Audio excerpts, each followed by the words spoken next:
Hey everybody, it's Vera Wild, and it is time for, I would say, a well overdue tips for beginning cross-dressers. Now, this one is actually kind of spurred on by something that happened recently. I live in one state and I work in another. And the state that I live in has had for a while now protections in place, anti-discrimination rules protecting gender identity and non-gender conforming presentation in the workplace and so forth.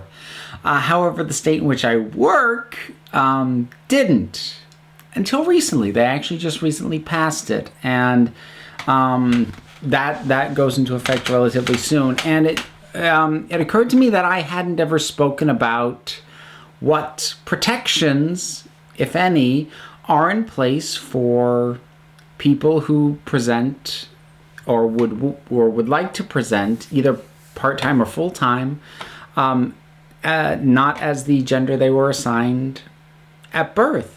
So I'm going to talk about the protections that may or may not be in place, what they mean, and what to still be aware of even if they're present. So the first thing is, in the US, there is no federal protection for transgender, gender identity, non-gender conforming, etc. So there is no across the nation rule. It does vary state by state. I believe at present we're at 20 out of the 50 states have passed anti-discrimination laws protecting gender identity. But even that, I'll get into that in a minute. So depending on where you live, there may be no protections in place at all. And what that means, if there are no protections, and I'm mainly going to talk about jobs, but it also applies to things like applying for housing, applying for a loan, things like that. Any state where there are no gender identity protections in place, it is legal for you to be fired or turned down from a job, a loan, what have you, because you are transgender or a cross-dresser or gender fluid. It is legal for them to do that if there are no anti-discrimination laws in your state. They can tell you right to your face, we need you to leave this office because we don't approve of your life choices. And we don't approve of your non-gender conforming behavior. Please get out. So that is obviously kind of an awful thing. Now, of course, that's not to say that there are no gender non-conforming friendly places in states that don't have protections. Of course there are. There will be areas or companies or what have you that are safe and where you can safely be open. Just understand that if you are not sure, just know that you have no legal recourse if it turns out that they're not okay with it. Now, even if you are in a state that does have protections, you need to be aware of how much that actually protects you. Because the ultimate truth is not very much. So what anti-discrimination protection means is it means you cannot be fired, rejected for a loan or housing or etc.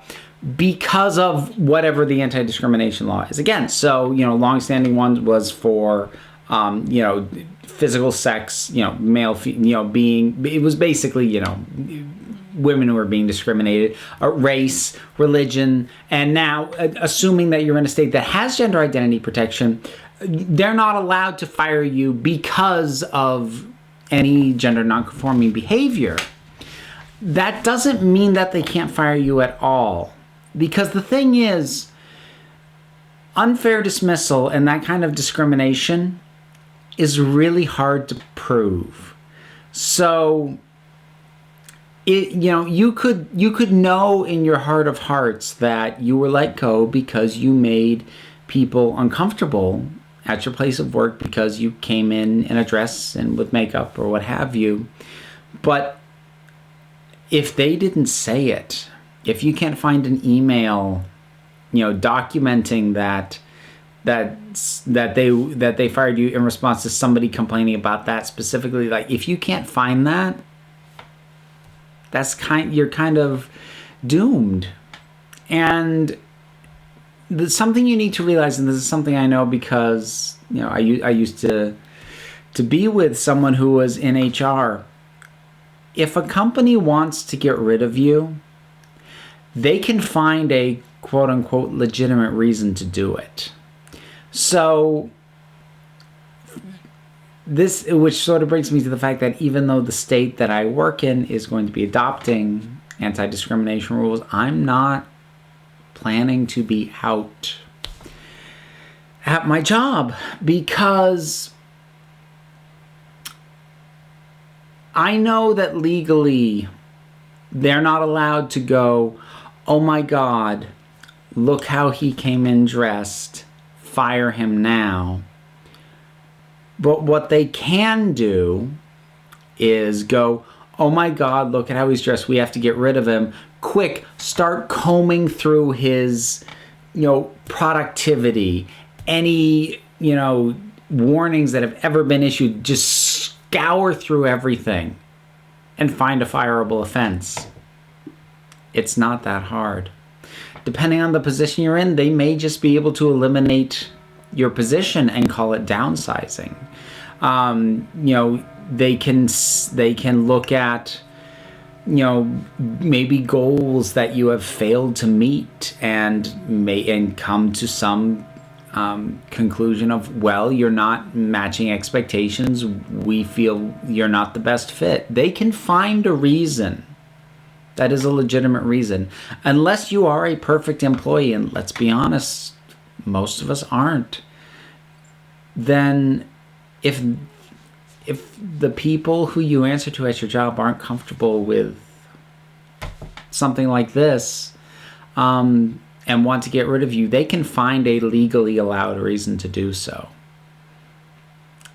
So, unfortunately, this is one of those ones that's a bit of a downer. It's a kind of a reality check. Anti-discrimination protections being put in place in more states is a good thing. It is a wonderful thing. And I hope that if the federal government isn't going to step up, that it'll keep rolling out state by state by state until we get de facto nationwide protections for this. However, it needs to happen. It does need to happen. But I don't want anyone to get cocky.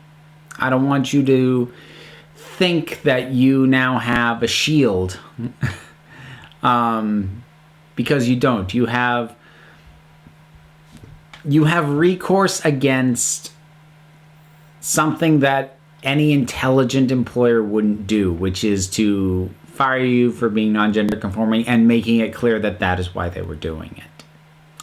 So I don't like having to do the reality check sometimes, but I do feel it's necessary. So even though these are wonderful things and it's great that they're falling into place, just understand how much it actually protects you, and don't assume that suddenly it's safe to be out at work.